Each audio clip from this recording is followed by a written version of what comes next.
You want to ask your questions.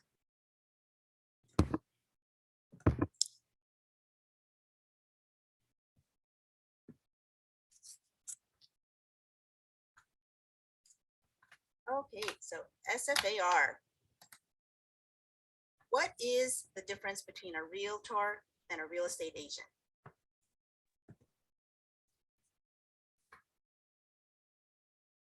A real estate agent or a licensee is an individual who has a real estate license.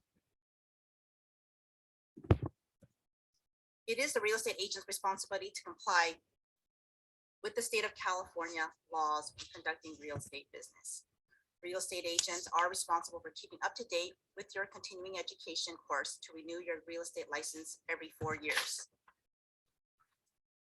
Not all real estate agents are realtors, but all realtors are real estate agents. And I want to emphasize that to realtors who are on this class. Not all real estate agents are realtors, but all realtors are real estate agents. There are definitely people who have a real estate license. That does not make them a realtor. They do not get the benefits of realtor membership like you do as a member. They may have a license to do property management for other reasons that they have their license, maybe for their own private business that they run, but they're not a member of the Realtor Association like you are. So what is a realtor? A realtor is a real estate agent who is a member of the National Association of Realtors. Realtor membership benefits and services are many. The benefits and services are provided by multiple levels of membership that are included with your realtor membership. You have the National Association of Realtors, or NAR, the California Association of Realtors, CAR, and for San Francisco Association of Realtor members, SFAR is your local realtor board. When you join as a realtor, your membership includes all 3 levels. Let's go over the services and benefits provided at each level of governance. Now, before we move on, I do want to press that you can be a member of many local realtor boards. In the San Francisco Bay Area, there are definitely agents who are members of SFAR.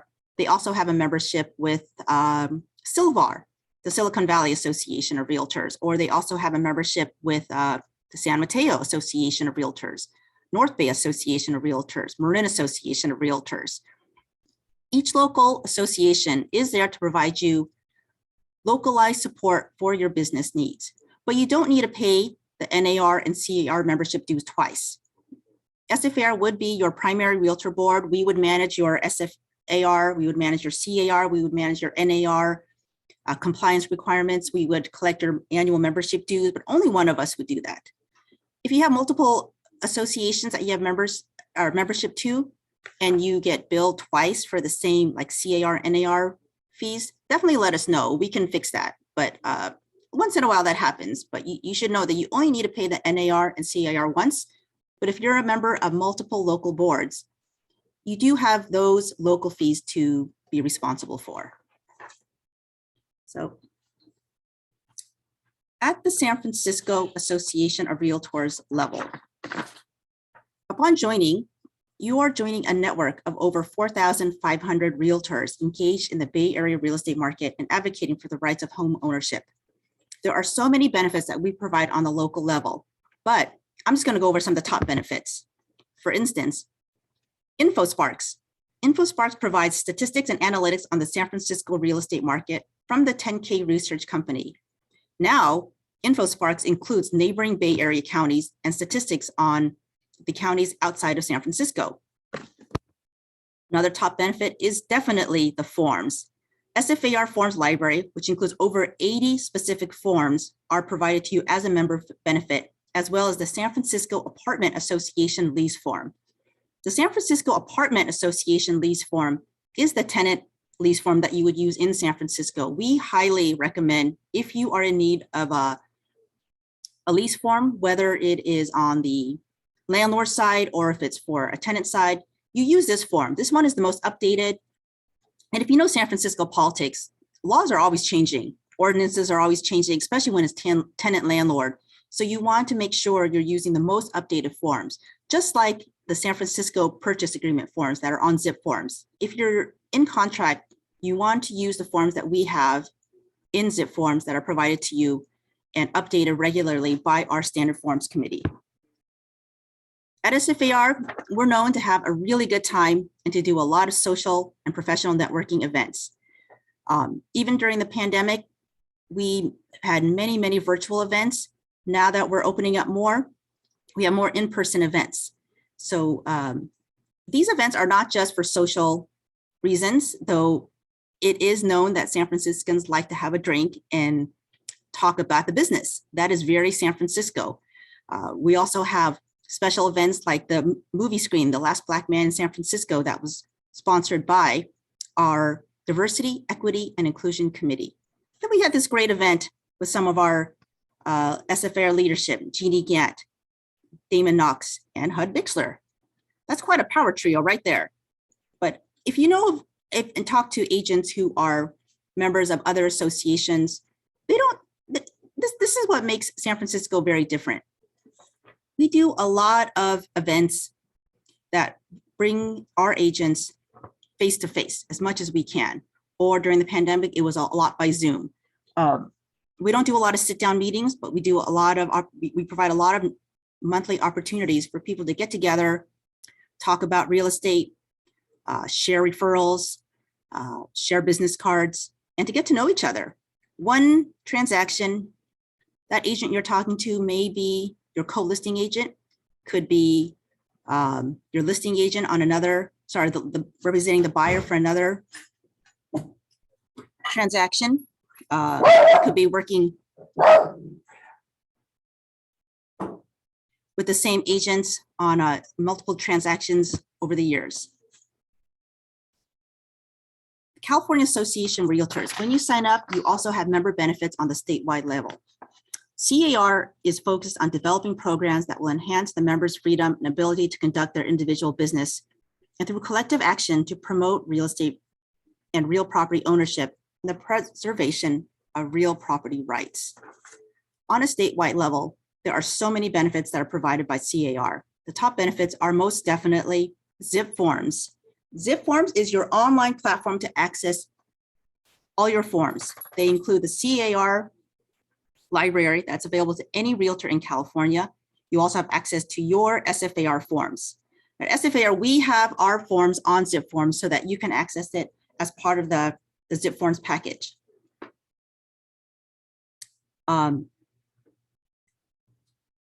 Non-realtors can get access to Zip Forms, but they have to pay a higher amount of money to get those forms. But for you, it's a member benefit, and it's one of the most utilized services that come with your membership. You also have a legal hotline. This is a free legal advice hotline and an email that has a CAR attorney on it. Now, when you sign up, they do ask for your NAR or CAR ID number to identify you, and it is a real live person. Just know if you actually call this number, they limit the call to about 10 to 15 minutes. So our advice is that you want to be ready, have all your questions ready to go, and be prepared to ask the questions and to write it down.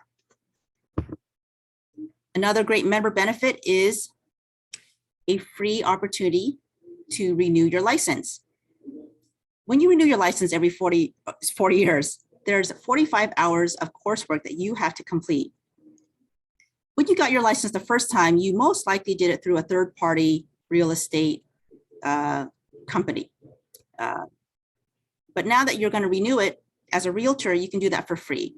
And yeah, the classes don't cost that much. Maybe, I've looked it up, maybe $38, $80 for some of these online real estate schools.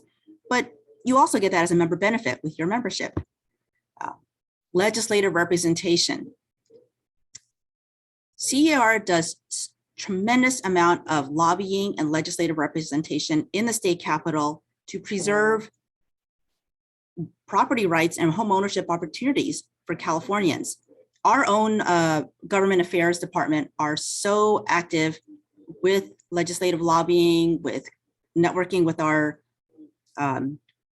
elected officials.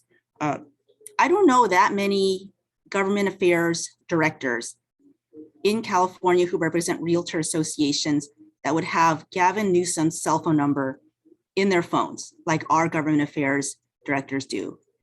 And that is the power of legislative representation and San Francisco Association of Realtors. There's many, many options. I encourage you to look at this SFAR website and to look what options are there for benefits. On the national level, when you join SFAR, you are a member of NAR as well. National Association of Realtors is America's largest trade association that represents 1.5 million members. When you become a member, you're also a member of NAR. Again, there are so many benefits that come with your membership, but the top benefits are definitely Realtor Benefit Program. The Realtor Benefit Program partners with businesses and provides discounts of services. You can get a discount on FedEx. You can get a discount on purchasing Dell systems. You can also get a discount on your DocuSign account. I would definitely check with your broker to see if your broker has accounts set up already for their agents before you set up an account with any of these. But if they don't have it set up, your membership will provide a benefit of discounted services.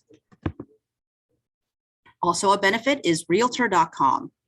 Realtor.com is an online marketing system and tool that's available to you as a realtor because it's a member benefit only to Realtor Association. Now, I just want to, I'm going to ask HUD Bixler if he can talk a little bit about Realtor.com. Before I do that, I just want to be very clear. Realtor.com is different from Realtor.org.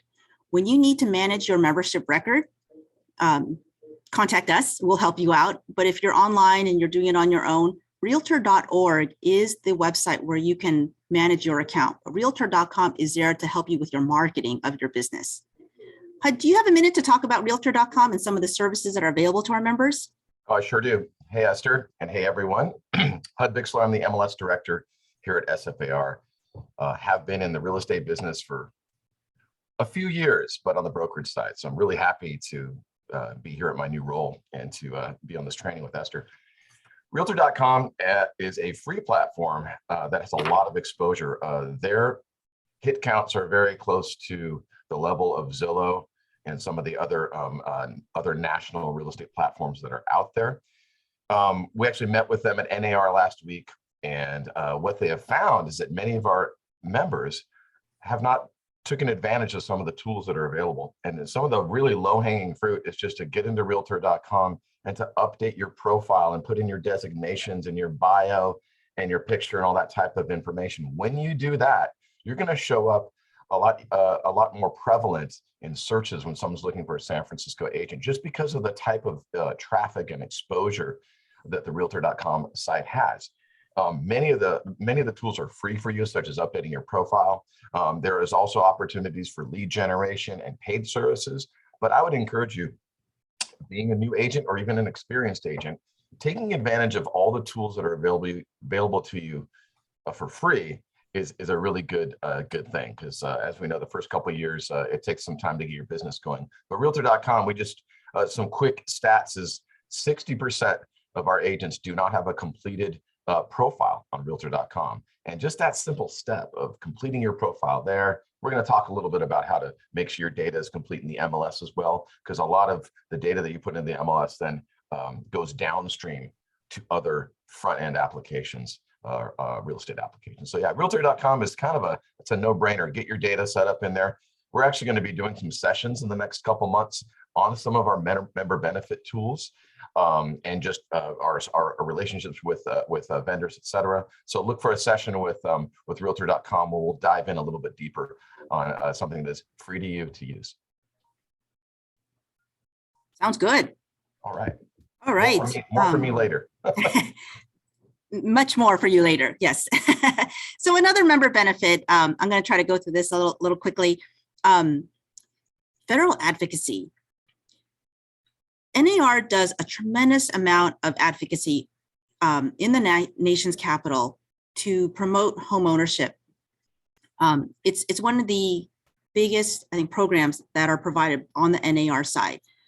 You may not realize that 1.5 million members are represented on the nation's capital by NAR. And they also provide resource funding to state and local associations for some of our programs. There's an overwhelming amount of resources that are available. And if we take advantage of it, we're in much better shape. Some of the national benefits and programs that are provided are available on the national level. The Realtor Safety Program, for instance, is one of the programs that they promote very strongly across the country. Every year we have a National Realtor Safety Month. I believe it's in September. Well, we do provide our members information about how to be safe. It's not just physical safety, like when you're at an open house and things to be careful. They also provide information about how to be safe online or how to keep your clients safe with wiring, when you're wiring money. It's a lot of resources that they provide. They have a lot of videos. They have a lot of PDF information and information that they provide on their website for members to go to as you need. RPR is also a member benefit that comes with your Realtor membership. RPR is the Realtor Property Resource, the Realtor's National Property Database. And you'll see this logo on the dashboard, and HUD will go over that later on in the real-time review of our dashboard. But if you're new, you may not know that NAR also provides many opportunities to improve your Realtor skills with designations and certifications. If you ever see agents in your office and they have these initials by their name, a CRS or an ABR, certified residential, a CRS, a CIPS, those are designations and certifications that they have earned. They have taken the classes to be a certified specialist, whether as a seller representative, buyer's representative, a green specialist. There are many, many opportunities to have the certifications to make you stand out with your business. During the pandemic, NAR offered a lot of these classes to get a certification and a designation at a lower cost. And if you go on to the NAR website now, you'll see that they still have a lot of these courses available at a discount. And if you are interested in finding out a list of the opportunities, the designations and certifications, you can go onto the NAR website, or you can contact me. I always have a list ready to go. I just print it so that I can have a copy when I'm talking to agents, but it's also available online. So the benefit that everyone really talks about at NAR is the people. We have the best people at SFAR. And here's a short video featuring Jeannie Gant that I think you're going to enjoy.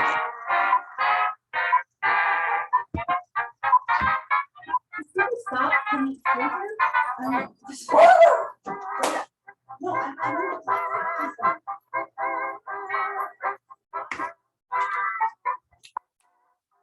Please don't come by. Please don't. Okay. Come on. Phone signs, cars, keys, everything a realtor needs. Search homes, go see. Oh my gosh, sign up.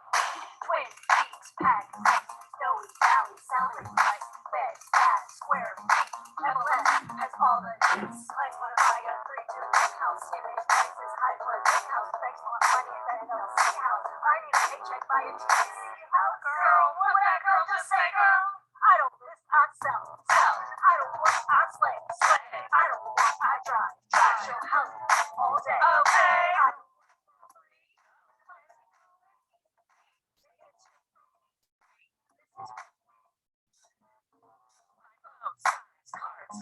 Phone signs, cards, keys, phone signs, cards, keys, phone signs, cards, keys. Ah!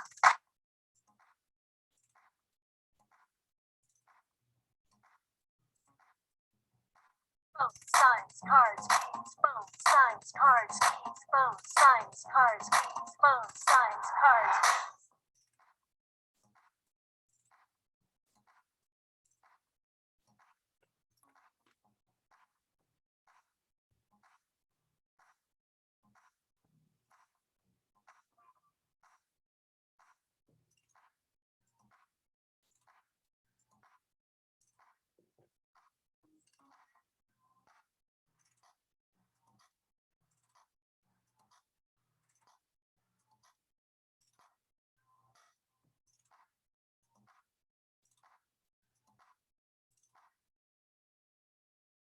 All right. Are there any questions before we move forward? There's nothing in the chat, Esther. And by the way, if you have any questions, just drop it in the chat. You can also use the reactions to raise your hand if you're not familiar with it. That's on the Zoom toolbar that you'll see on the bottom of your screen typically. And then we'll unmute you. You can unmute yourself if you have a question. But if you're a little shy about being on the microphone, feel free to just drop it into the chat, and we can get to you when you have questions. Yeah, we'll also be sending everyone the slide presentations after the class. So you will have the material to reference later on. So we'll be moving on to an informal overview of the MLS as a business tool and what the SFAR MLS offers to members. After that is when we're going to do a live review of the MLS dashboard and the SFAR MLS. So what is an MLS? It's surprising how many agents don't actually know what an MLS is, but according to NAR, MLSs are private databases that are created and maintained and paid for by real estate professionals.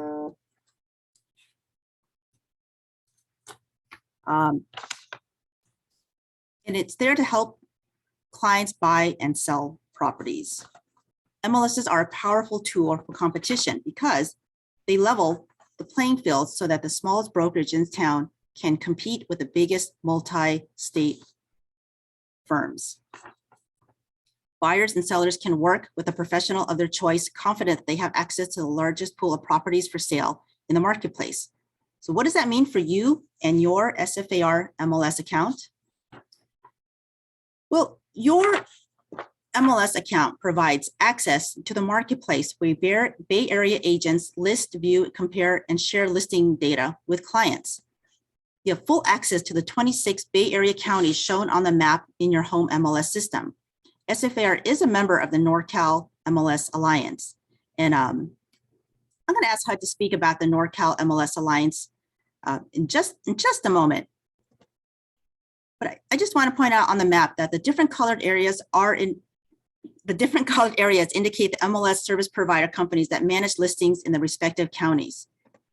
With your MLS, syndicators such as Zillow, Redfin, HomeSmart, Homes.com pull data from your listings on the SFAR MLS with permission, of course, from the listing agent. In addition, your SFAR MLS service includes practical real estate tools to aid your business needs and facilitate agent to customer and agent to agent communications. Would you speak a little bit about the NorCal Alliance? Certainly, and that's actually ISIS. I want to make sure I pronounce that correct. Asked a question. It's relevant here. The 7 Bay Area MLSs formed what is called the super regional, and what is new and interesting about what we've done with the super regional is we're about a year and a few months into it. It took about 3 or 4 years of planning. What that means is that agents, we use the term from Sacramento to Monterey, you have access to all of the listings within the MLS that your board provides. So what that means is we have a data share among all 7 MLSs. If you enter your listing in once into our San Francisco MLS, into SFAR, that listing is available everywhere. And the same is true for someone in El Dorado Hills, for example, that is entering a listing. It will be available in our MLS. There's no duplicate of data anymore. It's the same data and it's synchronized. So yeah, to answer your question, you should have access to all the SAMCAR data, ISIS. If you don't, and you need maybe a one-on-one session, or you'd like to meet with the MLS team to go over some of those nuances, I'm going to show you how to do some searching in a moment, but you have access to that. So what we are also seeing is that what we're doing on a local level, meaning the super regional, is what NAR and the rest of the country, NAR is a proponent of, and the rest of the country is trying to move in that direction. We use, the way we did that is we had to move to a standard of data, and that standard is called super regional, that standard is called Data Dictionary and the RISO standard. That means a bedroom and a bathroom in San Francisco has the same labels as a bedroom and a bathroom in Marin County, et cetera. The idea is the data is transferable. And this is the direction the whole country is going to go. We just happen to get there first. And it may have been a little painful when we were doing it, going through that part last year, but so many of the data discrepancies have all been resolved. Please do let us know if you have any issues. Yeah, and again, we have access to, the idea is that agents can use the MLS they're comfortable with. If you're not aware, we use Rapatoni, and so do the two other MLSs use Rapatoni. That would be Barris, and that would be Metrolist. And then East Bay and South Bay, they use Paragon and or Matrix. So the idea is you don't have to go in and learn a whole new MLS just to do your job. And you should have all the data accessible and available to you. That also means, as Esther pointed out, when you want to run reports using InfoSparks, which we're going to have a session on actually next Friday, how to do deep dives into Marin stats, into East Bay stats, Sacramento stats, South Bay stats. You can all do that, and it all is possible because of the super regional data share. How's that, Esther? Does that sum it up? Sounds great. Yes.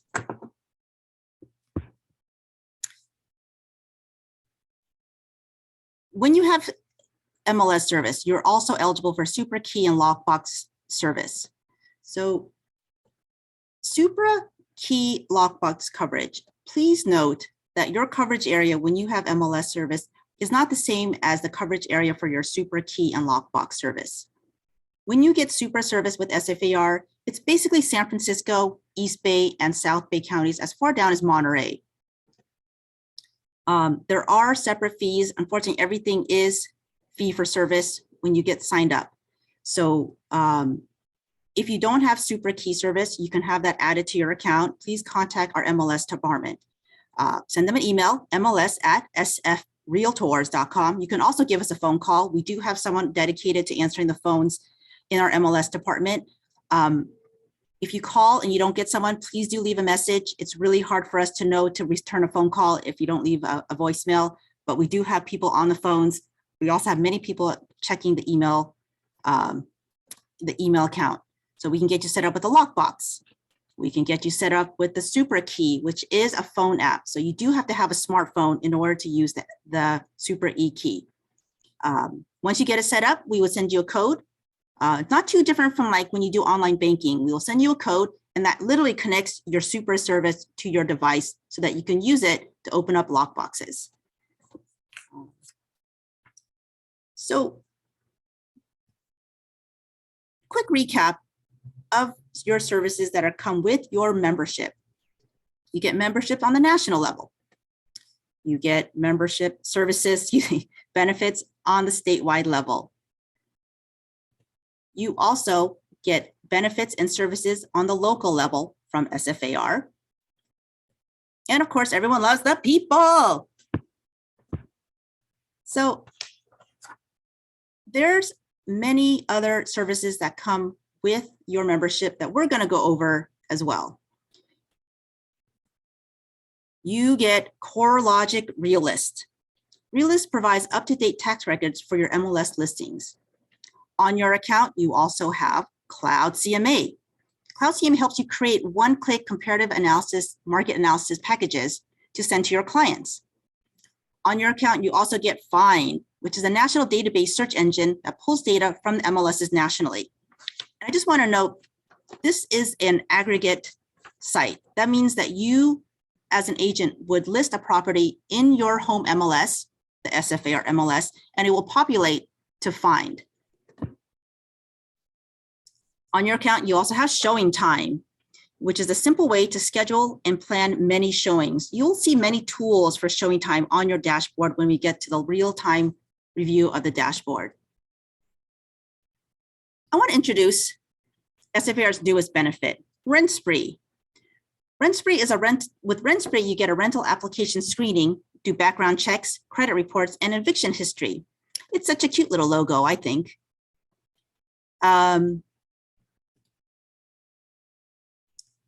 Coming soon, SFAR forms will be available on multiple platforms, such as SkySlope.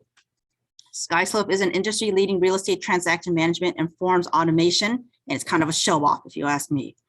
There's Glide, which automates forms and disclosure software as well. Now, SFAR forms are available right now on Zip Forms. They're also going to be available on these platforms. And I'm going to ask HUD if he could jump in one more time and speak a little bit about the SFAR forms and these platforms. Yeah, thank you, Esther. So you may not be aware that doing real estate in San Francisco requires a lot of forms. And if you're not aware yet, you're about to find out. We actually have a forms committee that meets monthly to, and this is a combination of experienced agents and lawyers as well that work through, and these are volunteer positions, by the way. These are your peers that have worked in the industry for years that are making sure that when you use these forms, you're as protected as possible, because it's really about risk management and avoiding litigation at all times when you're dealing with one of the most expensive and important decisions that your buyer or seller might make. So these forms are regularly reviewed and updated throughout the year. There are about 80 San Francisco forms, SFAR forms. Historically, our forms have been only licensed to CAR's Zip Forms platform. If you're not aware, Zip Forms was purchased by Lone Wolf a few years ago, and it is still a member benefit and available to you. And my understanding is that's going to be available in perpetuity, at least for the next 5 years.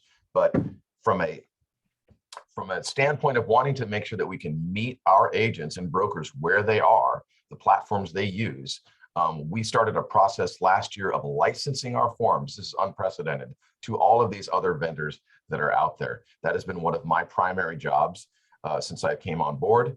And we are now are licensing our forms to SkySlope, Glide, and there's a few others that I can't mention. But the whole point is that whatever system your broker is using or that you are using, our forms, our job is to license them and maintain them and get them into that platform. We want to meet the broker and the agent in the platforms they're using.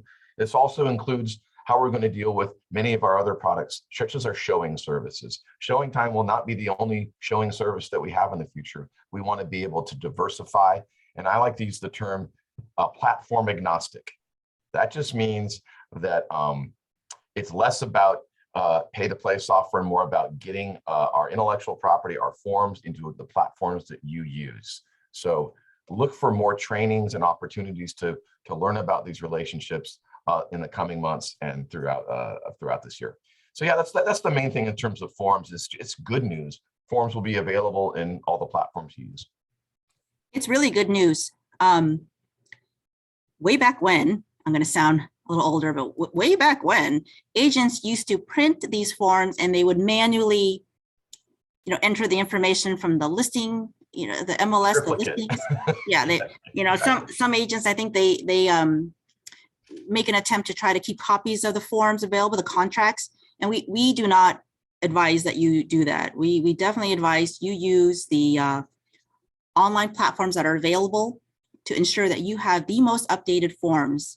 Contracts we're talking about, like legal contracts when you're doing your business. If you print something and have it, I mean, we can't guarantee that what you're using is the most updated form. Yeah, using these systems protect you. And every one of these industry leading applications, they know the rules. They know the NAR and CAR rules in terms of file retention, which I believe is 5 years if it hasn't changed. And that means that if you're using these platforms and once that transaction is closed, there's always going to be an archived copy in the cloud safe should the unfortunate situation of a litigation or arbitration show up. So yes, as Esther said, use the online platforms. So I want to take a moment and answer any questions people have. I see one from ISIS. I'm glad you made it. I think we talked on the phone yesterday. Though the question in the chat is there any difference between the benefits each board offers? For example, I'm a SFAR member or SAMCAR, and that's a great question. Yeah, I think we covered it earlier, just in the data access portion when we were talking about the super regional. I believe ISIS was satisfied with that answer. I'll also say that we got a little bit of an accolade there, and thank you for saying that she's very pleased with the customer service and one of the reasons why she joined SFAR. So we'll take that. Thank you very much. But so far, no other questions, but we don't want to stop the flow here. So if you do have a question, please let us know. And we're happy to jump in. I definitely want to say on the local level, or when it comes to membership benefits and services, you would want to be a member where you have your business focus. You know, SFAR, we're very focused on San Francisco. We provide San Francisco real estate market reports. We do events that focus on real estate in San Francisco, new developments, legislation, potential bills that affect home ownership in San Francisco. I know San Mateo Association of Realtors, they do the same thing for San Mateo County. Marin Association, they focus on Marin County and providing their members information about the jurisdictions in Marin County. And that really is a difference when it comes to member benefits. But like as Hud was saying, when it comes to access to real estate property, it's all very much the same. Your MLS of choice, SFAR MLS, provides the same data. It's definitely the customer service and some of the additional vendor services that we provide that are different. Worth it to shop around. A couple questions are coming in, and I will just address this super quick. Bryce asks, is there an easy way to see if we have access to the MLS associations? Well, we have access to all of the data. So if that's your question, there's no need to, we're getting the MLS and you can see that we can search other areas. All that data is, Supra access specifically. So that map that Esther showed a bit ago, and this will be part of the presentation, it shows the coverage area. So Supra lockboxes work out of the gate when you purchase them from San Francisco in the areas on the coverage map, and that was South Bay, East Bay. The areas that Supra requires a key co-op. This means that you need to pay a fee to use your Supra lockbox in Barris, Marin County, and or Metrolist, which is a greater Sacramento area. Those are the only two areas where you need to key co-op. And that just is a minimal fee that allows you to utilize your Supra key in their area, because they give you a new code and there's some administrative time and cost that goes into it for them. So that's where you would need to go. You would go directly to Barris, Marin County if you needed to key co-op there. But if you have any questions, this seems ambiguous, just send us a help desk email. And Esther mentioned that we have an email inbox. It's actually really a help desk customer service platform now that we all use called Fresh Desk. So if you send an email to mls@sfrealtors.com or to membership or to accounts receivable, what's going to happen is you will be in line for a ticket and the appropriate person will get back to you. You can also call, and when you, Esther said, when you leave a voicemail even, that goes into our system and creates a ticket. So have an efficient way to get a hold of us. I'm also going to show you some other resources in terms of how you get self-service and self-tech support, but we're there for you Monday through Friday, 9 to 5. A couple other questions. There's a question about when your Supra key or lockbox is not working, when your Supra service is not working. Mm-hmm. I would say during business hours, give us a call or drop make an appointment. You can make an appointment now. We have an appointment. If you just go to sfarappointments.com, and I'll drop that in the chat.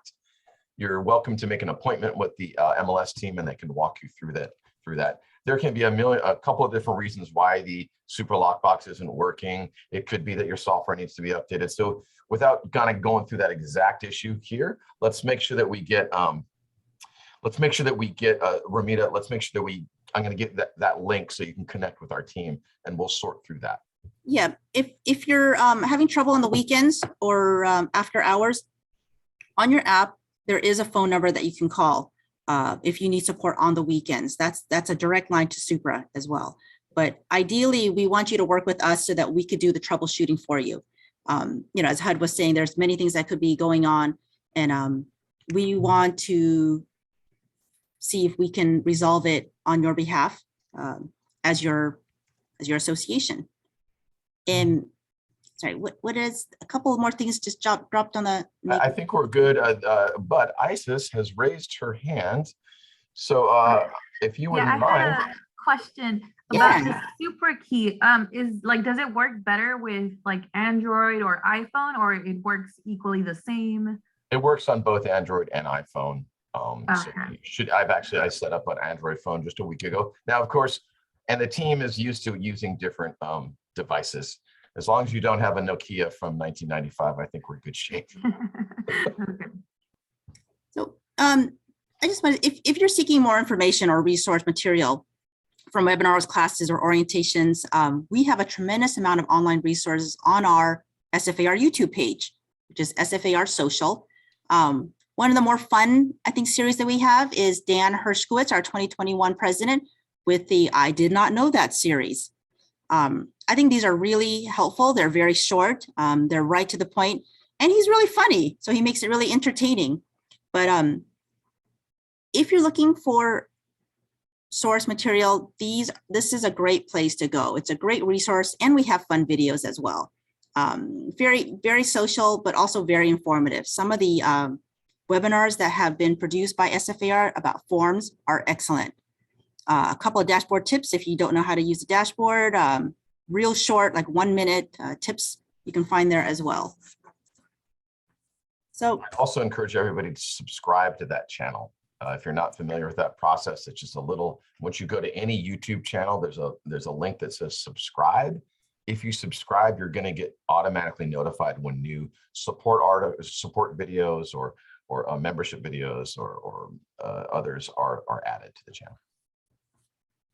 So that is very basically SFAR. We are your Realtor Association. We provide your MLS service. We can get your super key service, but we always want to emphasize that you can always go to our YouTube page if you have questions. Sorry. We are a member organization. We are here to serve our members. SFAR is about our membership, real estate agents. We're a professional association, and we're here to help our members as staff.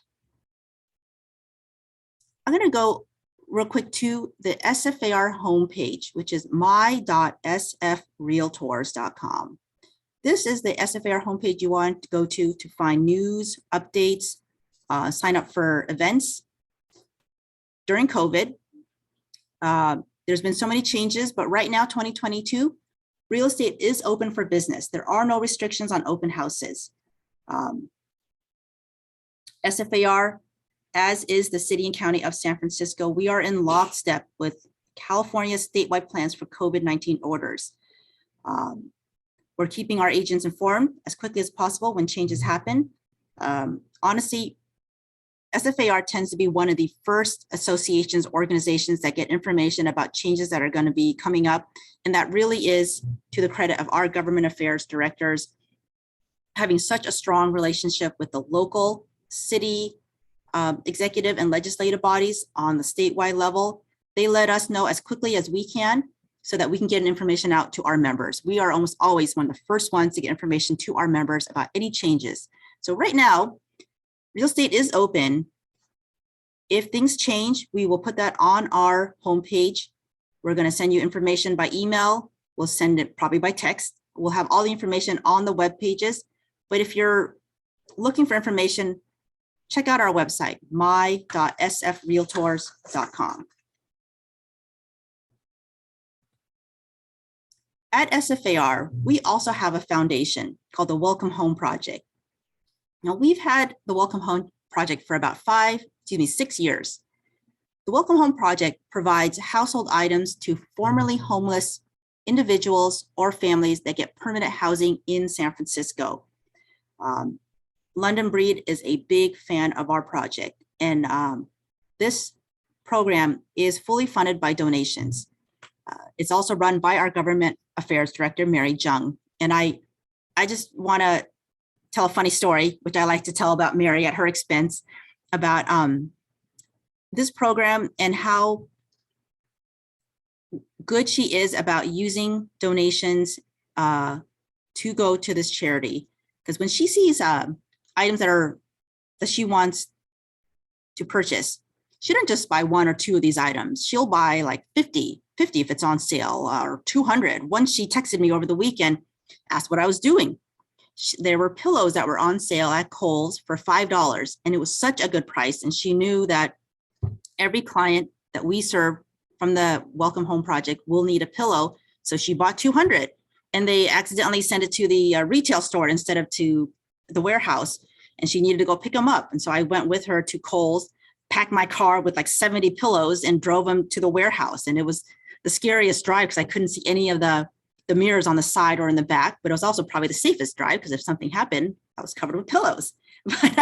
But that's really the like how well she manages money, and because she knows these are donations. These are mostly from our members who are providing donations to the Welcome Home Project. And every year we have a fundraiser. If you're able to go, I would highly encourage you to go get a ticket to the Welcome Home Project fundraiser. It's heartwarming. It's well worth it. We're growing this program every year. So we're going to go to a real-time review of the dashboard when HUD Bixler is going to be taking over the SFAR dashboard. When you're doing your business, this is the page that you want to bookmark, dashboard.sfarmls. When you go to this page, this is what we call your dashboard. This is your dashboard. And you hear that word a lot because when you get to the MLS and that site opens, you're at the MLS dashboard, but this is your SFAR dashboard. And before I hand over the controls to HUD, I want to point out a couple of the tiles that are some of the most used or most important tiles. You want to click here to open up the SFAR MLS in a new tab.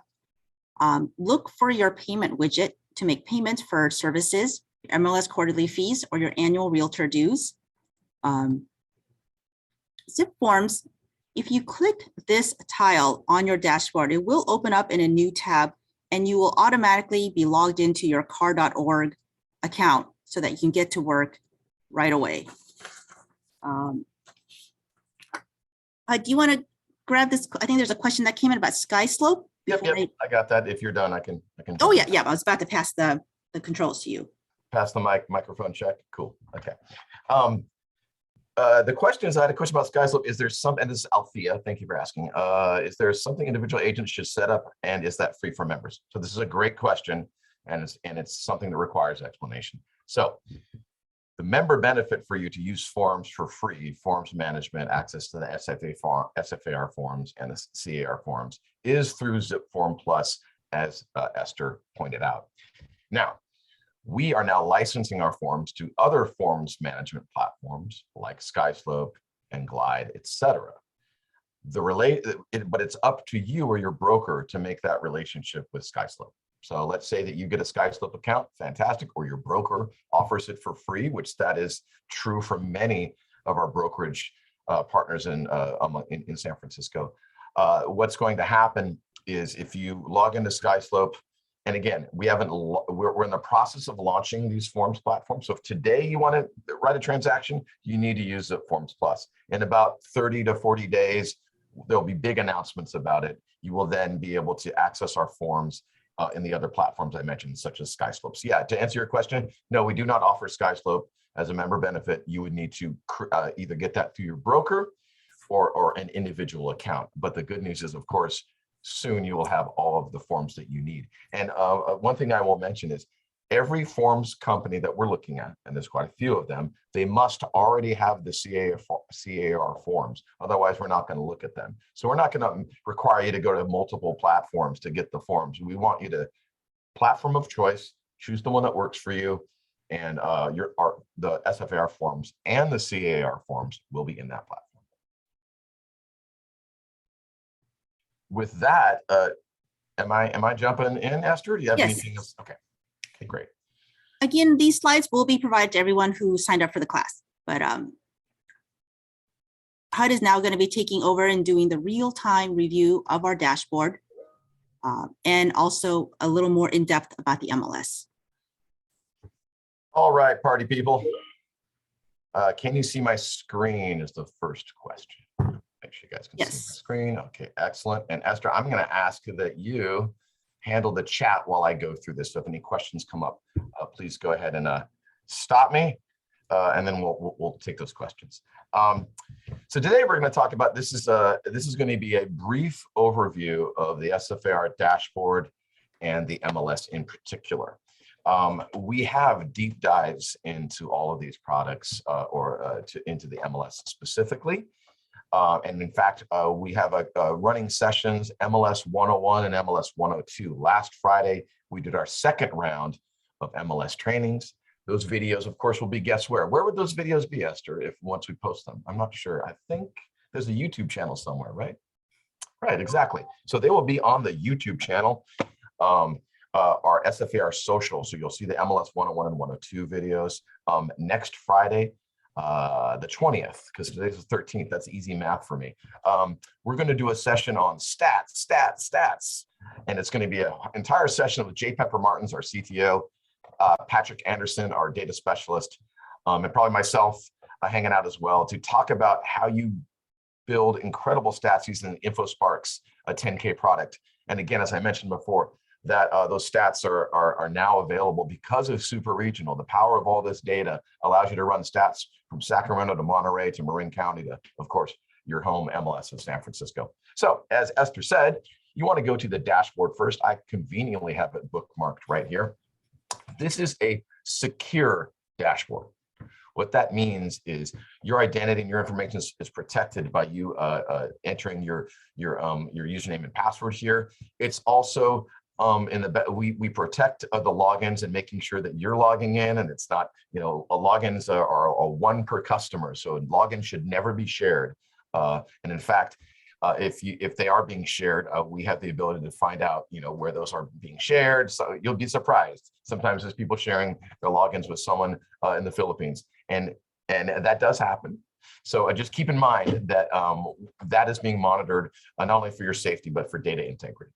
And you'll hear that phrase being used a bit throughout this year. That's one of our themes, is data integrity. Put in the right data so that it helps not only yourself when you're buying or selling this property, but also your agents, your contemporaries, and your colleagues down the road when they want to run reports and all that. So I'm going to go ahead and log in here. And we'll be presented with our Clarity dashboard. Many of you might actually have a dashboard that your brokerage provides, like a single sign-on or a dashboard that gets you to tools. But this is very similar to that, but it's brought to you by SFAR. Reviewing really quickly, these are the primary tools that you're going to be using. These are the MLS provided tools.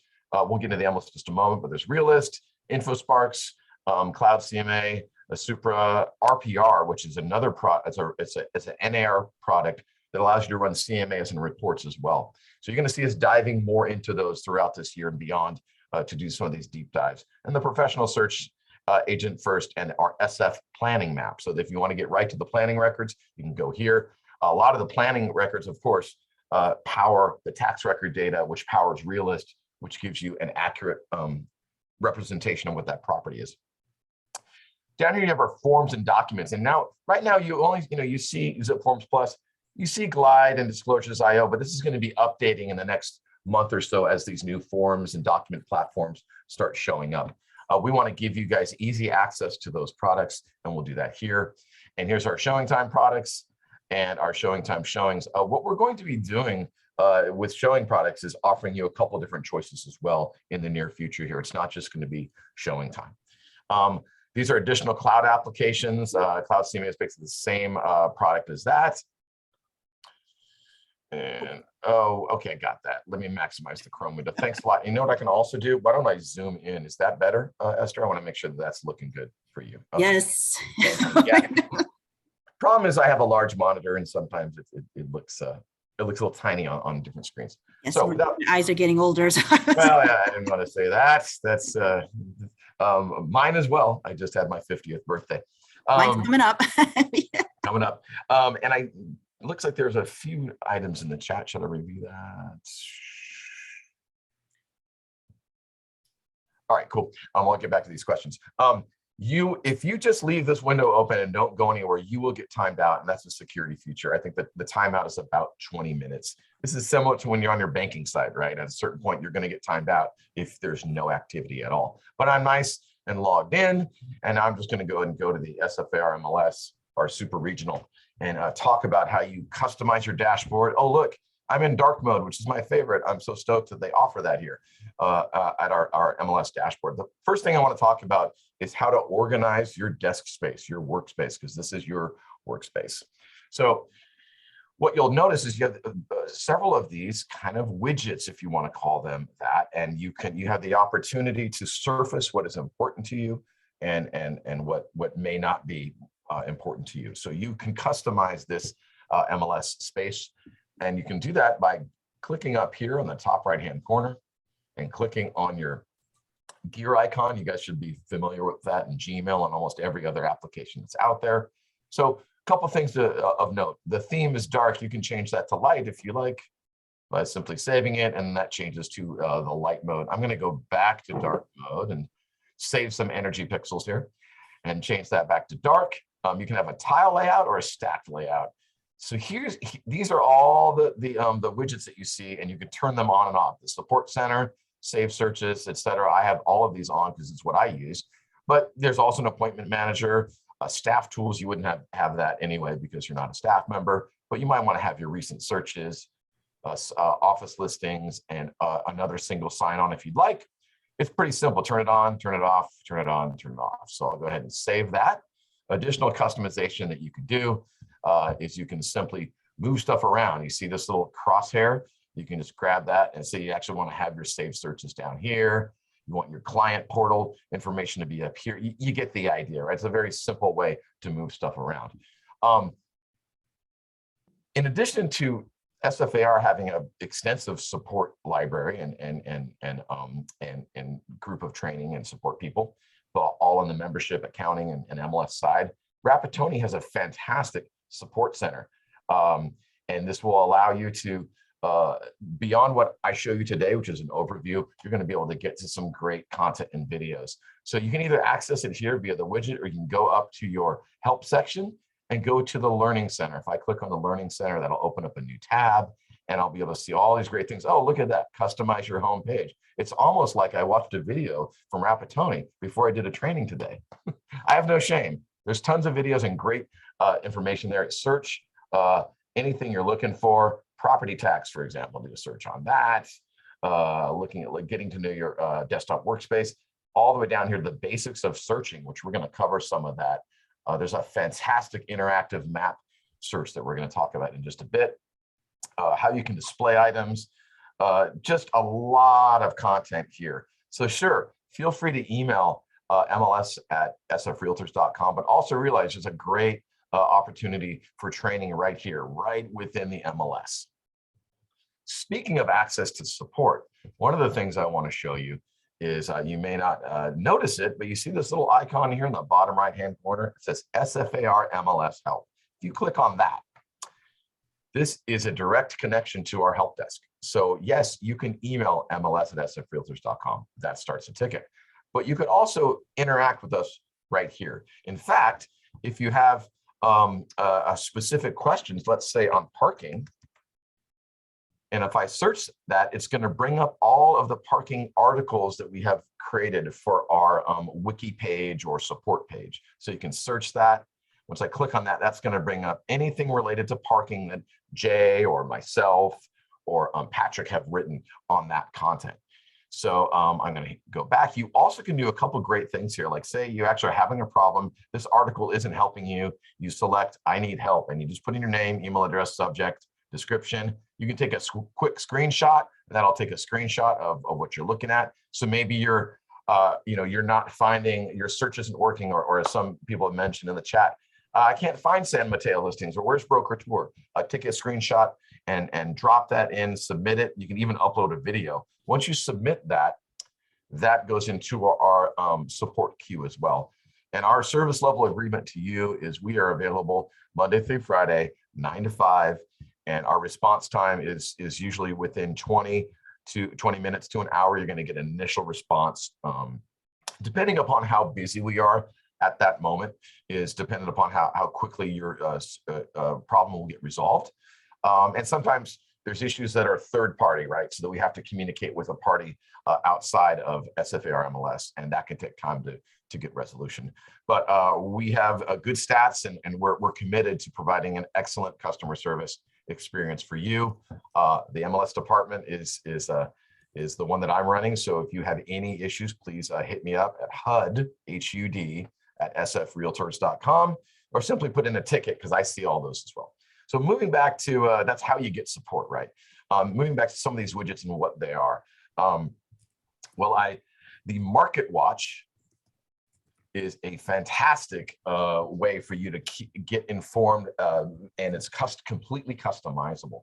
And so the way you customize the Market Watch, and the Market Watch is essentially what's happening in the last 6 days, right? So let's kind of analyze this a bit. Right now, I'm looking at MLS wide. Now, you also notice that I have a couple of searches down here, right? So I've created these searches, and I'll show you how to do that in just a moment. In fact, if you hit add a save search, it's not too hard. But I'll click on Bayview 10, which is one I made earlier. And if I star that, you'll notice that now it's going to give me my Bayview 10 search, which is District 10 Bayview.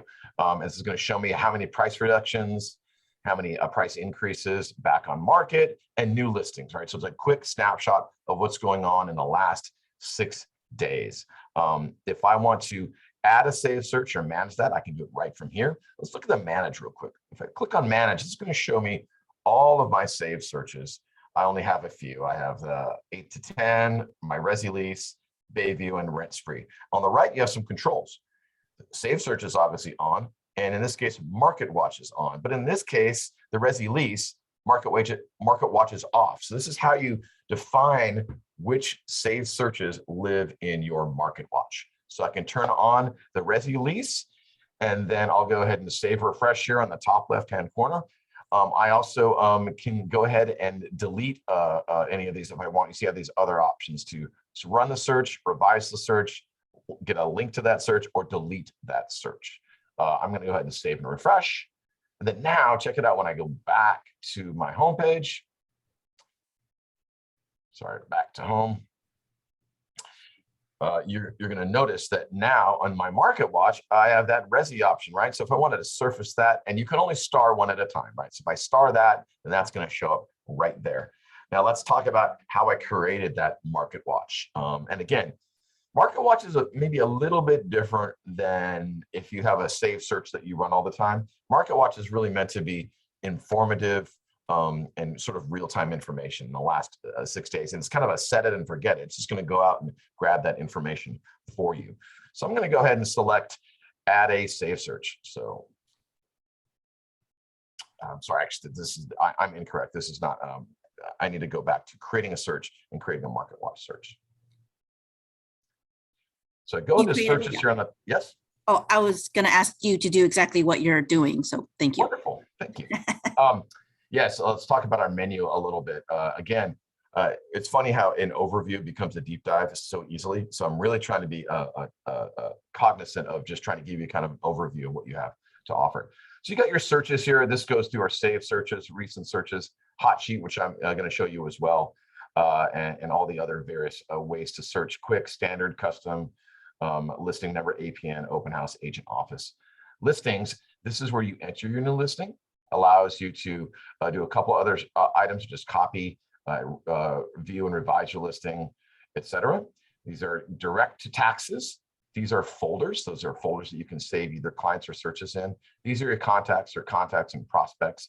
Prospecting and contacts, what is that? You can add, just like your clients are out there signing up for Zillow or Redfin, I know, but it is some of the most highest traffic websites, real estate websites out there. You actually can set up your clients as prospects and reverse prospecting within the system. And I'll show you how to do that. It's a great tool. As soon as the data hits the MLS, your clients can see that property via email through the client portal in multiple different ways. So you're going to want to spend some time learning more than I'm going to show you today on prospecting. There's quite a lot of great stuff there. Links, this is going to link out to links and documentation. So your single sign-on, financial tools, links and documentation. Links and documentation are going to be things like our rules, our SFAR rules and regulations. It's and I will just kind of show you this, because this is, if there's anything I want you to see, it's this rules and regulations. I know rules and regulations aren't sexy, but if you want to stay out of getting in trouble with your peers and just with the industry itself, I encourage you. These are just updated in February 24th. There's lots of questions on things like coming soon and clear cooperation, which we are an MLS that supports clear cooperation, and you'll want to read about that within here. It's better to be informed than to get into a situation where you're putting in erroneous information, or you're getting blindsided by one of our rules, and then you hear from the compliance department, and then it goes down there. So if you have a question, ask or read the rules if you need additional help in interpretation. So that's an important thing to think about. And now I'll go back to my homepage. Admin, this is where you can update your preferences, modify your profile, and there's going to be a bunch of other stuff that is really related to me as an admin. But the most important thing I think I can show you is to modify your profile. This is where you can put in your picture, you can put in your bio. This is where you're making sure you're putting in your appropriate email address and contact information. Hey, Hud, Yes. can you click on that link on the top left where it says manage contact phones? Yes. Oh, yes. This is a good one. You know, and this is, and before I click on that, I'll remind everybody, but the data that you put in here goes everywhere. Like, for example, if you are putting in an incorrect phone number, or when I say everywhere, I'm sorry, I mean downstream IDX sites. IDX site would be any brokerage that is not yours receives the same listing data, right? So you want to make sure your contact information is accurate, so that when your listing ends up on the Compass website or on Zillow, your contact information is right there, and whomever is looking at that listing can get right back to you. In terms of the rules and how those websites work, this is what powers a lot of that. So yes, back to your point, managing contact phones. I assume all I need to do is put in a phone number here and add it. Esther, can you direct me Right. on what I should do? That's exactly what you want to do. And your profile will default to the office number. So if you did not provide us a cell phone or a direct number, or if it's changed, you want to update that, or else people will call you in your office and instead of on your direct dial or your mobile.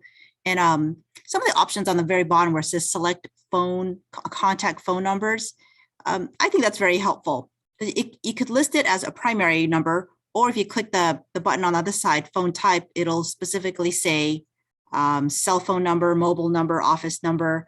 And I have the ability right here to change. This is what you're talking about, right? To change. Right. And then that just becomes the primary contact, right? and then click that other radio button. The other. Right now it says primary, secondary, other is clicked. Move your mouse to your left a little bit. Okay. A little bit more, little, keep going, keep going. This one. Just a little bit more, just underneath it. You see where it says, Oh, primary, yeah, right here. secondary, other, right, okay. That will change the label that is on your profile. So instead of saying mobile, it's at 415-555-1212, which is a fake number. Everyone, don't call HUD there. And it won't show up as, right now, it'll say, this is my primary number. If you click the other button, it'll say, this is my mobile number, or this is my cell phone. You know, he chose mobile, so it'll show up as saying, this is my mobile number.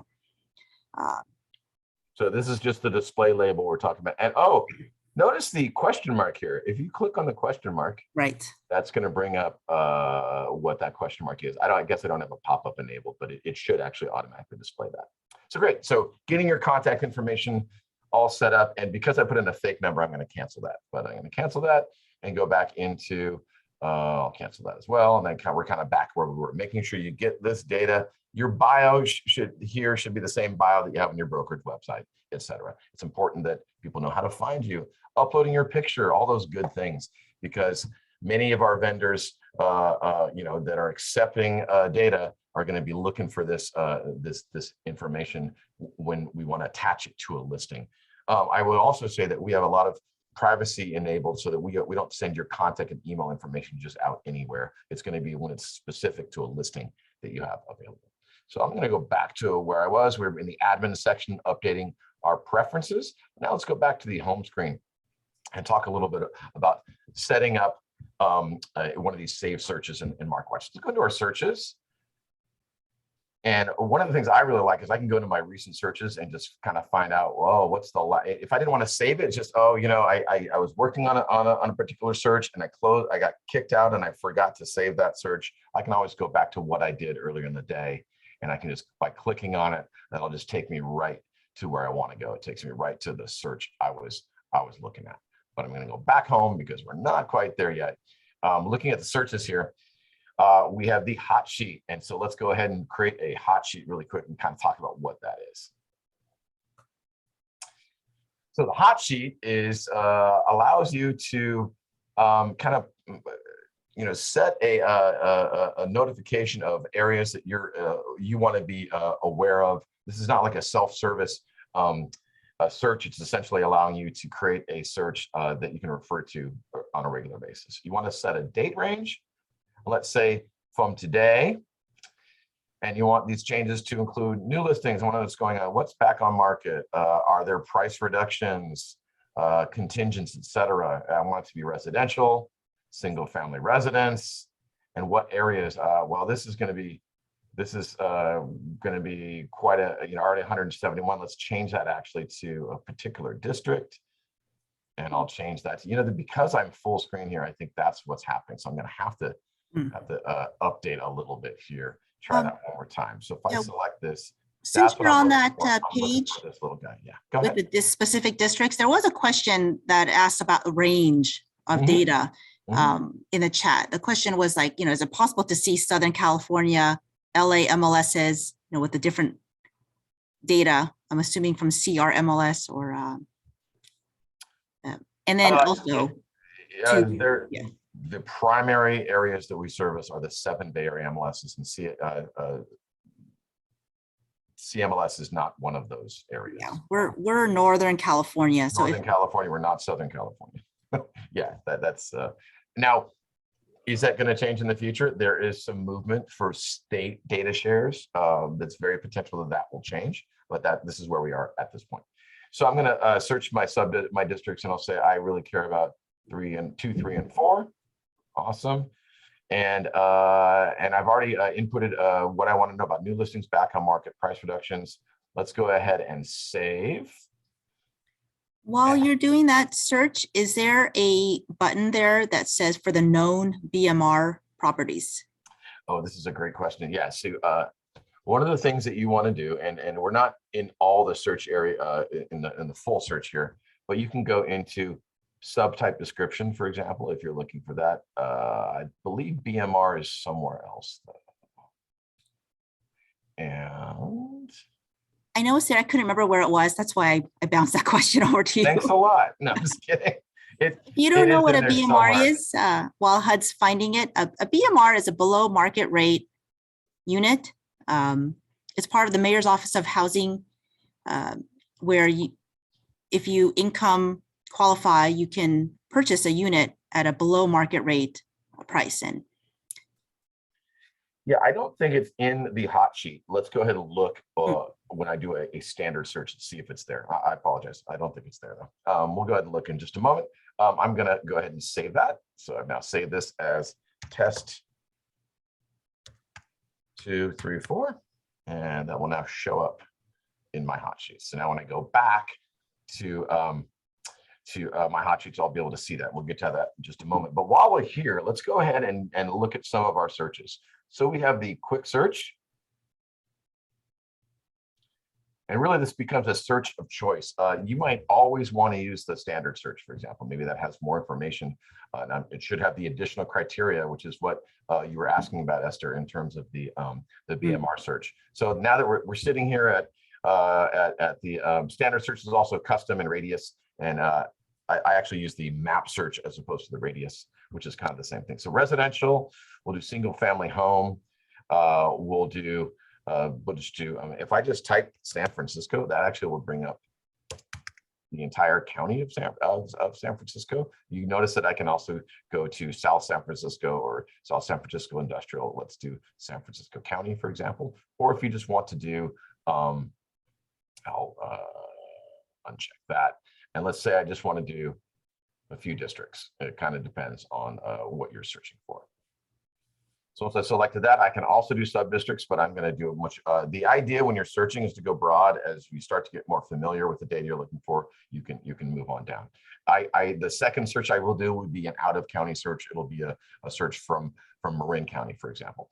So I'm happy with my criteria here. If I want to put the active or on market date, I can do that. I can get a little bit more specific of when that property went on. Let's say anything that was on from last week, and there's 66 listings. Oh, what if I want to put additional criteria such as price points, bedrooms, bath? I can do all of that great stuff. You know, I want to say 2 bedrooms to 2, and you can see how that my count is changing up there. Now it's only 13.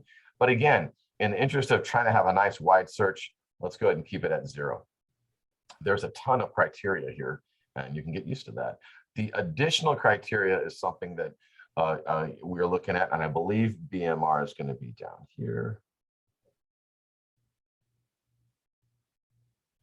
Let me just do another find. Control find.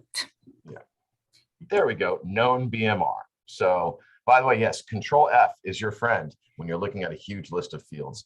Control F, and you can see known BMR. Let's say yes. And you notice how that went to 0. So, you know, you can quickly criteria yourself out of a decent search. So let's go ahead and turn that off. We'll go back to where we were. And let's go ahead and go on. Yes. This is Romita. I asked that question, and thanks for explaining that. The other question I have related to that is the mayor's house. So my mayor's Office of Housing and Community Development, they have homes that are basically, if it's a part of that program, then people in that program have first dibs on that property. So even if someone else puts an offer down on it, the mayor's office will then advertise it to people in that program, and then they get to, you know, put down an offer. So I was wondering if there is a way to filter for that too. So HUD, I'll respond to that one. Please, thanks. Because I just want to disclose, I do have a BMR unit. Literally felt like I won the lottery in 2018 and bought a below market rate condo. Hard to afford anything on the market. Working here. Just kidding.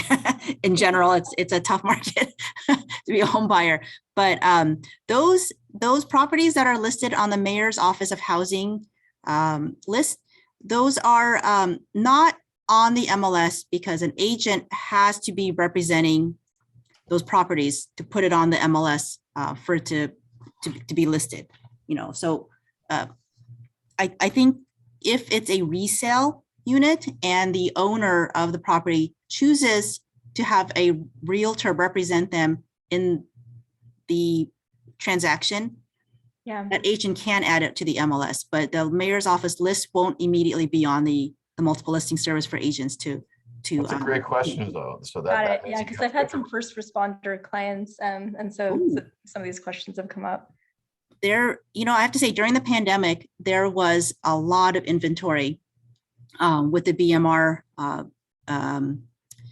with the BMRs, and my cousin was looking, and it was like, it just wasn't the same market for BMRs. I think people just moved out of the city. They weren't interested, didn't want to put the money down yet, but it was literally like first come, first serve for some of these. And she was so picky. And I was kind of like, don't be so picky. Just, you know, like, if you want to buy something, now's the time, you know, buy it. Just, you know, get your application. Excellent. Well, that's a great question. And, you know, every time I do these sessions, I'm learning something new. So thank you, guys. Thanks much. Absolutely. So the next thing you want to do is you have a couple options. You can view your results. You can display them in the map view, which I'm going to show you in a minute, which I think is fantastic. You can save it and you can move something to prospecting. But first, let's go ahead and view our results to get an idea of what we got. So these are our search results. This is giving us a couple different ways for us to view this data. If you click through, you're going to see the full property detail of that property. There's no images available here, so that's a brand new listing. Let's take a look at this guy right here. Hopefully that has some nice images.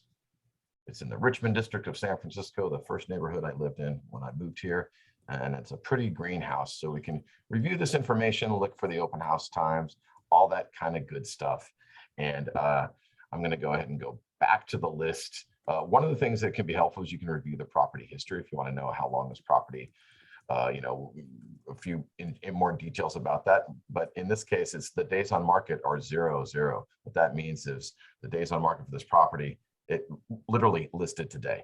So you'll start to see that as it transpires. Days on market, or as it's been active, CDOM is called the combined days on market. So that'll be a combination of, let's say this listing first came on as a coming soon listing, and I'll speak a little bit about the coming soon status.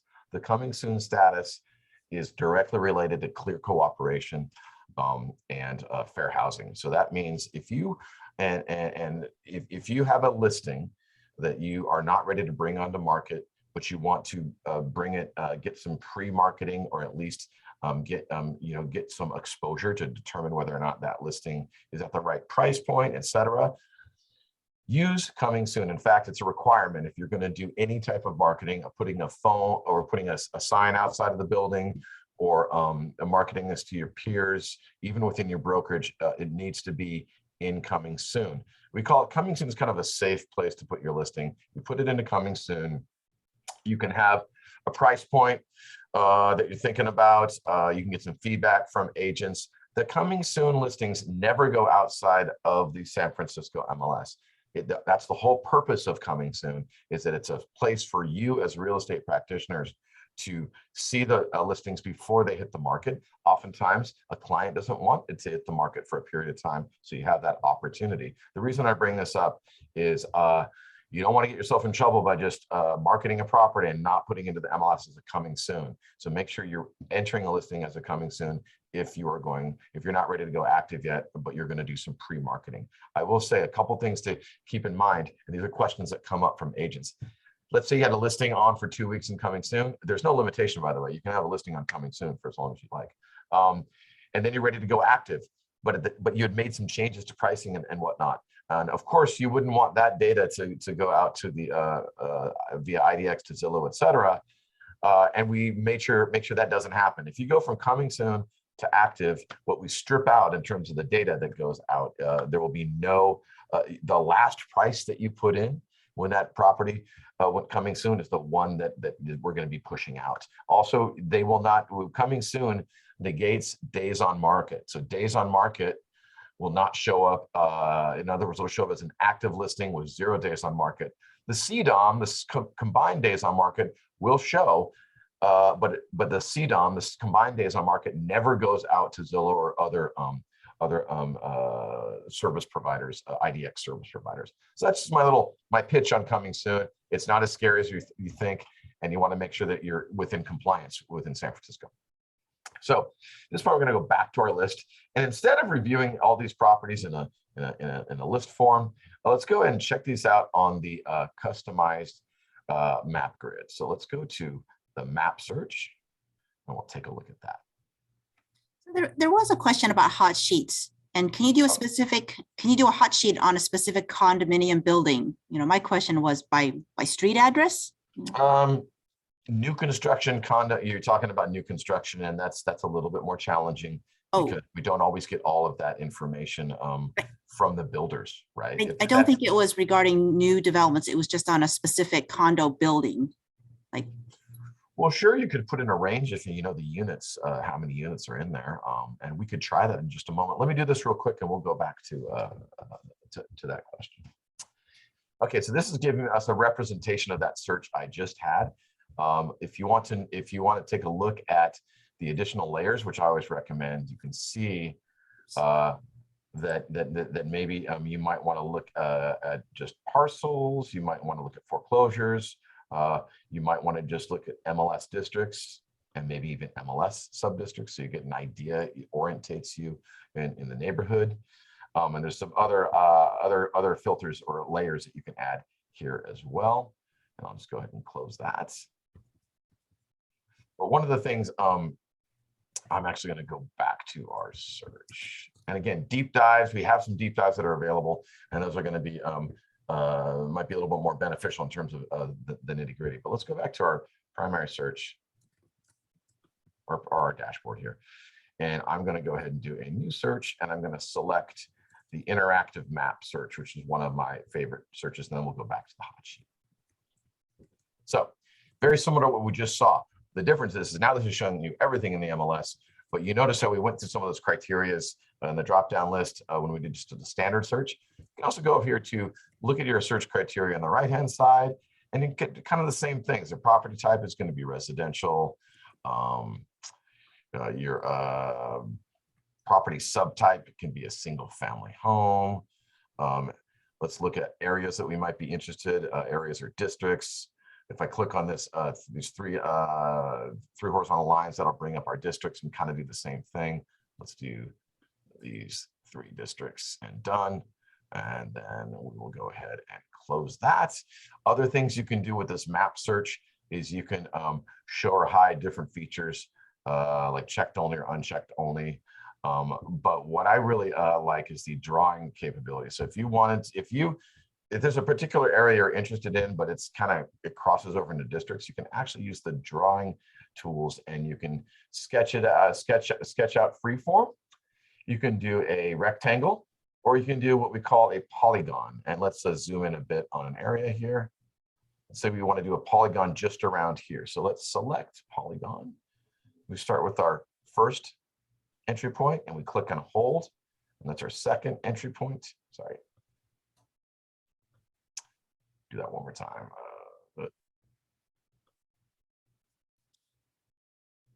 So I used to live in Golden Gate Heights. It's a great neighborhood.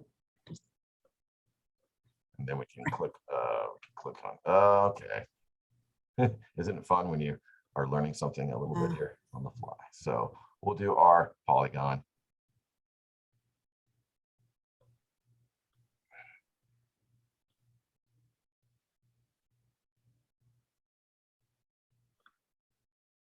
There we go. You got to click and click again. And you finally click on the last one. And that creates your, you're basically creating your own area. That is irrespective of a district. So let's go ahead and go back to where we were before. So the question was just about on when we're creating a hot sheet, can I create a hot sheet based on a particular map or a particular condo? So let's take a look at it. It's really about our date range of, and again, a hot sheet is about like what's hitting the market at the time. Let's say new listings back on market. This is our changes. It's any changes in this time period, right? So we're doing residential. We could do condominium, and then here, this is where we would put in the actual addresses down here at the bottom. So you'll put in the address search, which should be here.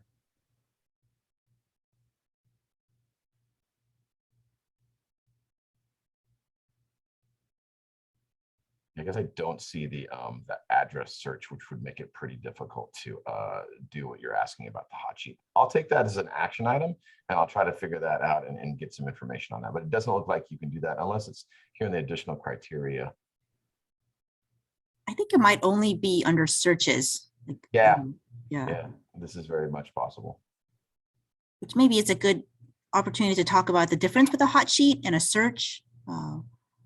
Yeah, the hot sheet is really is meant to be kind of a market update, what has changed recently, but it's not necessarily going to be, looks like it's not going to be specific to necessarily the house or the address.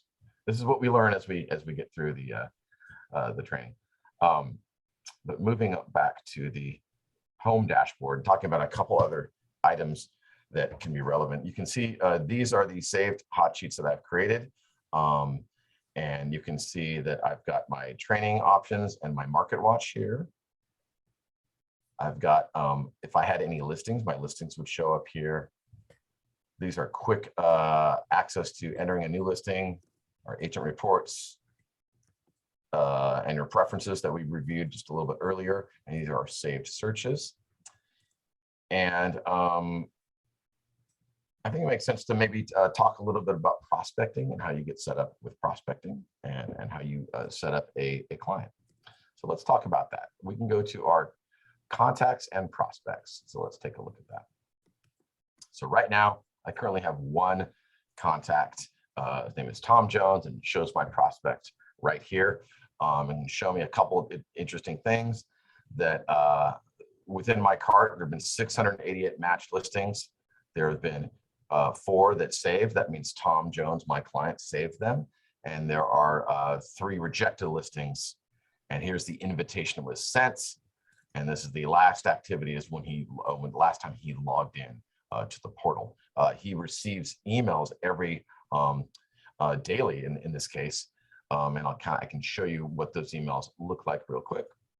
I have it set up in my personal Gmail account.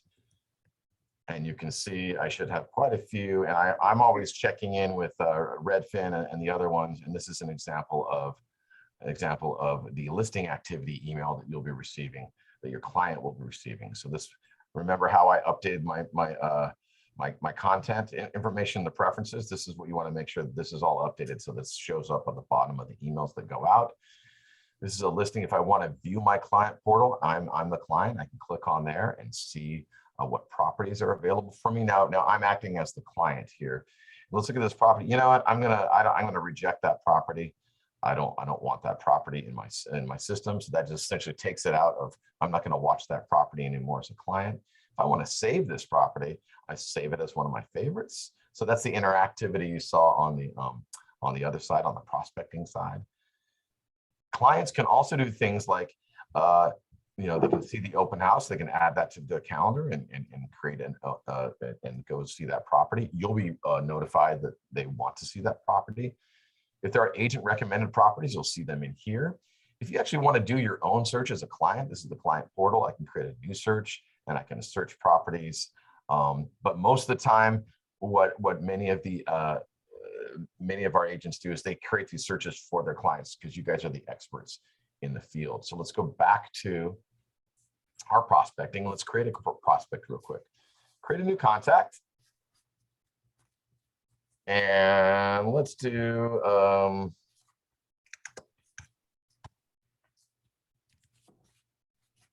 active buyer, seller vendor, but he's an active buyer. And I want to manage him as a prospect. And let's see, what else do I want to put in here? I'll put in his email address and put in some other information. I could put in his address if I'd like to. Primary phone, initial contact data. I can put all that kind of data in there and put in some notes. New clients, single family home. And here is where you get into the auto prospecting here in the bottom. How you prospecting, meaning how you are sending the listings to this particular client. I'm going to turn auto prospecting on, and I want to start that today, and the end date is 2023. The frequency is important because it means, remember I said, if you set up prospecting and you want the listing to get to your client as quickly as possible, what you want to use is the ASAP instead of daily. So that means as soon as a newly matched listing is added to the prospect cart, it'll be immediately sent out to that client. So I'm going to save that. Oh my God. And I'm going to save those. Send auto prospecting email to agents. Well, you might want a daily summary so you're notified of what's going on for your client. And this includes the price changes, status, and rejected listings. Send auto prospecting email to prospect. Yes, I actually do want to send that to the client, status changes and rejected listings. Send auto prospecting email to CC. Well, I don't need to really do that. Email report format. Agent detail is common, but there's a bunch of different reports that you can get familiar with in terms of the ones that you want to send them. But agent detail is the most common. Now, scheduled auto prospecting, I already took care of this in the other window. It's ASAP. That means it's going to go out to them as soon as possible. And I suggest checking the client portal because that's going to allow your client to have that workspace where they can review their properties. Now down here, that is gone ahead and that's essentially the type of information we want them to see. Coming soon data can be sent between you and your client. So that's a nice opportunity for you to share data. If you don't want them to receive coming soon, you can turn that off. And this is essentially all the data that I wanted to add for this client, and I'll hit save. And now we've got at least select one group. I'm sorry, let's see. Let's select a group. And let's do prospects. I select prospect. That's one thing I didn't do. And then now we'll go ahead and save that prospect. And now I'm going to create a search. So what type of search do I want to create? Let's do a standard search. And let's call it, I'll call it District 10 again. and I'll submit that. And I've saved that search, and now I put in the criteria for this particular search that I want them to see. And we'll just put in District 10. And we're going to do active properties, and additional criteria I might want to do is 1 bedroom to 2 bedroom, etc. Okay, let's view those results. And here's my prospecting card that my client is going to get. At this point, I can review and decide which listings I may want them, which these are the newly matched, but if I want to go ahead and recommend them, I can go to my recommended, and these are my recommended searches. And that's about it. I can go and update that. And now I've updated this, and Joe Stromer is now going to receive updates based on those listings. As you can see, there's no listings found. So sometimes you have to kind of tweak that a little bit. Well, there were 10 recommended searches that were found, not the newly matched. So that's going to go out to Joe as soon as those properties are available. Yeah, I'm sure I got questions, so I'll hold. Yep. Oh, just one. Actually, I was going to ask you, when you get the data, yours looks very different from when I do a search. Do you have your criteria set differently to display information? Like maybe I always exclude the photos, but you had a lot of photos on your search that came up. That was in the prospecting card. It looks a little bit different than your Joe primary Stromer from the Clash? What is that? Yeah. That's the prospecting cart view. So that's your cart view. It's a little bit different than your standard search view. And while we're talking about differences, I think it's important to bring up that the interface that you're looking at right now, this Rapatoni interface, well, it's been around for a long time. There have been some updates, but the real core features of this is the data sets and the data that is available. What you're going to see in the next several months, this summer, is going to be a whole new branded interface. The look and feel of the MLS interface we're looking at today is going to be completely different. It's going to be modernized. You'll be able to do all the things that took me 5 steps to do will all be in one sort of view. So that means you'll be able to look at properties, look at them, look at sort of it's a 3 split view, look at the properties you're viewing or the reports, and you'll have action items to the right. So it'll be more like search, results, send it to clients, search, results, create a report, search, results, create a CMA. The idea is they've been, Rapatoni's got a lot of feedback over the last couple of years about, modernizing the interface. So you're going to see a new modern interface, most likely July or August. And we're also going to do a big push on training and showing people how to use it, as well as the fact that you will have the opportunity to turn it on or turn it off. You won't have to use the new interface for about 3 to 6 months, but eventually it'll be the new interface that everybody will use. So I'm going to take a moment to just look at some of the questions, check them out, and see where we're at. There was a very kind of policy-ish question, but then there was also a question very similar to like the known BMR button. Is there something similar to that for senior housing, which I don't know the MLS well enough to respond. Do you know, HUD? So can we find senior housing is the question. How would you exclude BMR units or senior housing in your searches? What is the question? Oh, how would you exclude? Oh, Yeah. Okay. Yeah. Okay. That is a question I can't answer. New guy over here. Okay. So when you're doing your searches, it's really on the additional criteria. Not all searches have additional criteria. So I would suggest you start with the standard. So you're doing single family and you've got the areas you're interested in. I select the areas I'm interested in.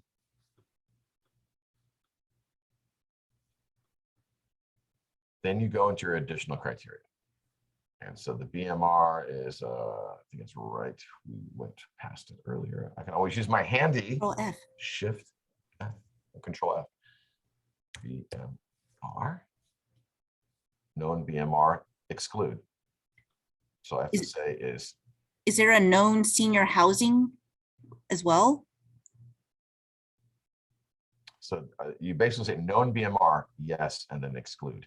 Is there senior housing? Let's take a look. I'm not sure about that, but I'm actually going to turn that stuff off and nodding. I'm not sure either. Yeah. Yeah, these are great questions because it's opportunity for us to learn. Senior. Oh, senior community. Excellent. So Excellent. Yeah. we can say yes and exclude, and it will exclude senior communities. I did not know that. That was great. Hey, we love questions that teach us things. I do. I love learning new things about the MLS. It's not my wheelhouse, so I'm always very pleased to learn something more about it. Well, and in the spirit of learning, as we sort of wrap up this quick overview, and I encourage you for deeper dives to take a look at our videos, or even better, go to the support center and learn about these tips and tricks. And I'll show this. This is the Rapatoni. This is only going to be MLS tools, which is at this point really what you want. You're going to go to the Help Center, you can go to the Learning Center, or you can click right on here as well. Let's go to the Learning Center. And then you can get into, let's look at, say, hot sheets, and they'll tell you everything you want to know about the hot sheet that I was not able to tell you about. Hot sheet search, save and schedule a hot sheet. So those are the two things that you want to review there. These are really, you notice how they're short, which is nice. They're not like 45-minute training videos or an hour and a half like the one that you're going to get from us for this session. This 2-hour one. Right, exactly, the 2-hour one. This is this 3 minutes, 38 seconds. Let's also take a look at what was the other thing that came up. And that was like the prospecting. I think it's really good for us to check that out. Yeah. Prospecting. After this, let's see if you can address Althea's other question. It's more of a policy thing. So I wanted to wait until you get the bandwidth to shift gears. Yeah, I'll stop sharing because now we can just kind of end everything with a few questions. What is a question about resi lease? That's residential lease. So that's it's any rental property that is not a commercial property, residential lease. So hopefully that answers your question. And yes, Joe Sturmer from the Clash. Come on. Althea, well, let's get Althea's question. Oh, this is one of my favorite questions. I've seen a lot of listings not on the MLS advertised in different Facebook groups, not SFAR. Does this violate clear cooperation? And if so, what happens? The answer is it depends, right? So if that property,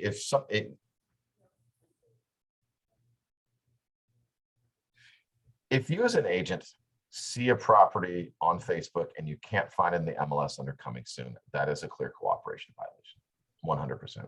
We have a compliance department, and you can, it's like an anonymous tip, right? You can let us know and we'll investigate it, and we will not, there will be no ramifications for you as the agent that reports it, and we will go directly to that agent and let them know that they have 24 hours to put it in the MLS, for example, or there will be a fine levied. At this point, we're not trying to be draconian about it in terms of a fine structure. We're trying to make sure that we are informing people about the rules and making sure that they comply. 99.9% when we let someone know they comply. We have excellent agents here in San Francisco that take clear cooperation seriously. So that's your answer. We have been more on the information and reporting tip for the last couple of years. As if we keep seeing the same bad actors, then we act accordingly. But yes, if you are publicly marketing a property, it has to be in coming soon in San Francisco. That means Facebook, that means signs, that means emailing it outside, to anybody. These properties, you need to be using the coming soon status. And as I explained, we built the coming soon status, and a lot of these rules that you see, it all comes from your peers. We have a MLS and tech committee that meets every month, and we talk about all these things, the nuances of parking in San Francisco. The coming soon, of course, is an NAR mandate, and that we are huge proponents of because of fair housing and whatnot. But a lot of those nuances in terms of how we deal with those various laws and legislation, all that comes through the MLS and tech department, which is a team of about 25 of your peers.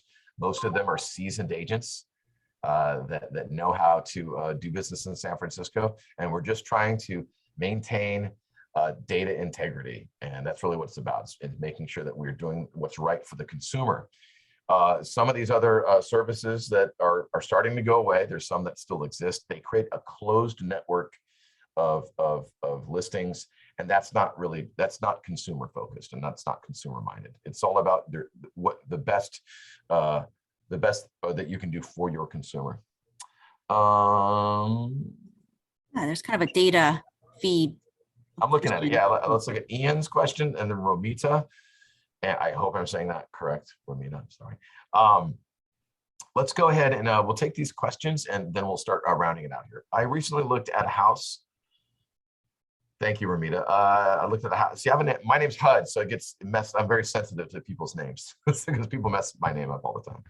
Ian asks, I recently looked at a house in Pacifica that had an active listing on Redfin, but it was not in the MLS. When I searched the address of the MLS, I could see 3 expired listings, but not the current one that was on Redfin. A few days later, the active listing popped up on MLS. That could be an example of the agent that was told that they're violating clear cooperation and went into the MLS and added it as a coming soon. You can go coming soon active in the same day. So I don't know exactly what happened, but Ian, if you chat me the property address, I can do some research on that. Another question from Romita. If a property goes on the MLS at 5 a.m. and then off in contract by 7 a.m. So this is like if 2 trains are moving at the same speed, no advertising, possible violation of the clear cooperation policy. Ooh, let me dig into this.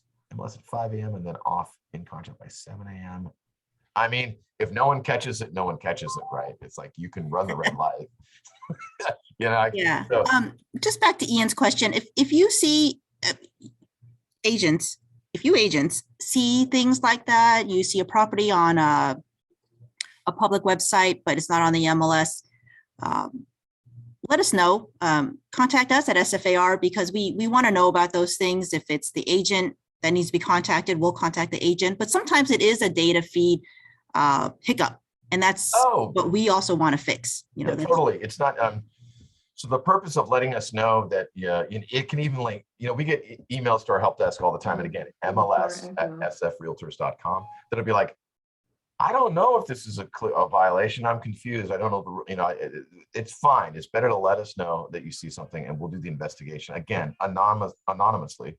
We're not here to make your life difficult. We're here to provide data integrity with the consumer and the agent's needs at the forefront. Right. If the agent is something they can fix, we want them to fix it. If it's something that we can fix business to business between us and Redfin, or RPR specifically is one of the services we're trying to help one of our agents. Something's a little funky with the listing. That's what we want to be able to advocate for you, our members, to fix those things so that it benefits you and your business.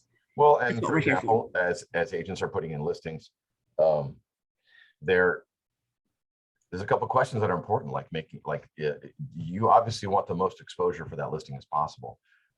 So you are making sure that you're selecting IDX yes and VOW yes. What that means is that distributes that listing to all of these internet real estate partners, so that your listing not only shows up on your Coldwell Banker site because you work there, but it shows up on Zillow, it shows up on Redfin, it shows up on Compass websites and all that. And the reciprocal is true as well. We want all the data, and we want that data to be securely available everywhere. I think that's about all I have. I realize that some of the searching, the deep dive on the search could probably be expanded a little bit more. Please do check out those 3-minute videos. I kid you not. You spend half an hour and you're going to learn so much from those, and do join some of our sessions. And with that, Esther, thank you for having me here.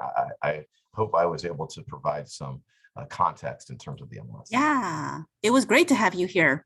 SFAR, we provide so many services.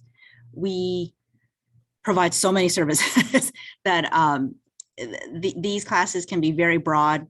We want to make sure we have the experts on the class to answer your questions as they come up. And if you have any questions that come up afterwards, send us an email or use that help bot when you're on the MLS. And our advice is always to start clicking on all those tiles that HUD went through, so you get a sense of what they can do for you. Some of these CMAs, for instance, You won't break anything. If you do, call us. We can probably Exactly. fix it. But definitely, if you have any questions, better to let us know and get those questions answered. Chances are agents in your office have had the same question, but they never asked it. And it's better to know ahead of time. It's going to help you in your business. My last advice is always, if you have business that you're working on the MLS and need help, we're here for a resource. Work with the people in your office, your admin staff. They are there to help you. And it's your success is their success. It's your company's success. It's success for the real estate business and for SFAR. And that's what we're here to help you with, and also to help the industries to make sure that agents are successful. That's a great point, Esther. Remember that, we are here to be partners with the brokers and the agents. And so many, I came from Zephyr and then Corcoran. So I've worked with a lot of, and before that Pacific Union. So I've worked with many of the brokers. I know many of the agents and brokers in San Francisco. And I know that we're swimming in such a great pool here in the city where there's many brokers and the staff members really care about the industry and they're super knowledgeable. And they certainly have tools that we may not offer, but they're interconnected. Like our data, your data powers those tools. So just make sure that you realize you got a lot of help, a lot of resources available. We're just part of the big family of real estate practitioners. Yeah, and look for more classes online. Look for more classes to sign up for on our website. Right now they are online, but we are working on getting them in person. This orientation was designed to be in person, so we changed the format a little bit. Apologies for the disruptions earlier. That was my dog, sorry. But we do hope to have these in person and more frequent. Look for the next MLS tech support class. I think is a search and prospecting class that's coming up. It's next Friday on the 20th. Stats. Oh, stats. Yeah, so it's going to be, stats. That's my little joke. No one's taking a shot at 12:30, I don't think. But it's all about stats and using InfoSparks to really expand your not only your understanding, but your client's understanding of the volatile, market of San Francisco and beyond the Bay Area. All right, guys, I'm out. Thank you, guys. I will be sending the slide presentations to you soon, and I believe this recording will be online. We're also going to have more orientations on the calendar monthly. So I'll stay on for a few minutes. If anyone has any questions you want to ask, just unmute or use the chat. But I think HUD has another meeting he has to get to. I do have to go, but you know how to find me. Take care, guys. Bye. Yeah, I'll give you a cell phone number. I'm just teasing. Oh, this is Althea. I had a question. Yes. Are the Monday afternoon Zoom meetings still taking place for the new properties? I forget what the official name was. They are still doing it. They're calling it Sneak Peek. And I haven't seen where it's actually, at. are they doing it? Yeah, I haven't seen one for a while. I know it's a lot of work. They love it. You're kidding? It's the work that they love to do. Those guys, Mark Dickow and Mark Shumway. They love doing it. I remember they did say they wanted to get it back on the calendar and keep doing it. So let me go find out, and I will shoot you an email. Thank you. And yeah, actually, no, when I love it, and I wasn't sure if I was missing it, that I had some conflicts in the afternoon last couple of weeks, but I never saw anything. So. Yeah, actually, when I send out the materials to everyone, I'll include that information about the sneak peeks. They call it the sneak peeks. Yeah. Okay. Oh, thank you so much, and this was an excellent program. Oh, thank you. Let's see.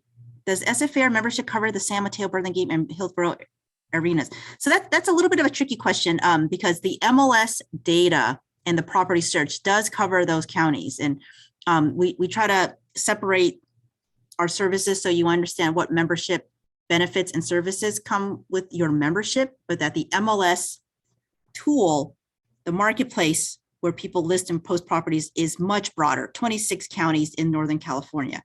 So your MLS service and the data search will cover those counties. It'll also cover as far up as Mendocino and as far south as Monterey. In the MLS, your data does include San Mateo, Burlingame, and Hillsborough.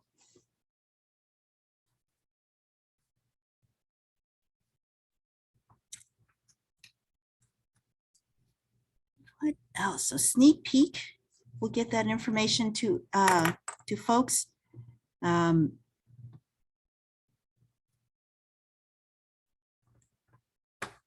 Sign out here. The next class we have, I believe, will be in person. And you're always welcome to come back to an orientation and review. If you have talked to agents who come to our orientations when they were being offered at the SFAR office, they're really fun. They're really fun in person. We usually have a few special guests that come in, either our board president or a committee chair who likes to come in and talk about the committees, affiliate members who come and talk about some of their services that they provide to SFAR. A lot of them are loan agents or title company officers, but some of them are like stagers, movers. They like to talk about the business, and you may meet them at some of our events that we have. Hopefully we will have more in-person events. And when we do, you will see the invitations come out by email. You'll see the links to sign up on our website, and we'll do our best to encourage you to go to these classes, and definitely go to the networking events if you can. The networking events aren't just social. I think I said this before. They are our opportunity to get agents in person, face to face with other agents. And if anything, that's what our members have always said they wanted from SFAR. They didn't want to have like sit down meetings where they go over a PowerPoint. And I always think that's funny because I'm sitting you down and going over a PowerPoint presentation, but they like the face-to-face meetings to meet other agents. They like it over a cocktail. So we have a lot of our events off-site at an event site, or a bar or a club, or just a meeting space where we'll have a free drink. Maybe it'll be sponsored by the Young Professional Network or the Women's Council of Realtors. But it's really your opportunity to exchange business cards with another agent, talk about referrals, businesses. And we always say the agent you talk to, they may be your competitor on one transaction. They could be your co-listing agent on another one.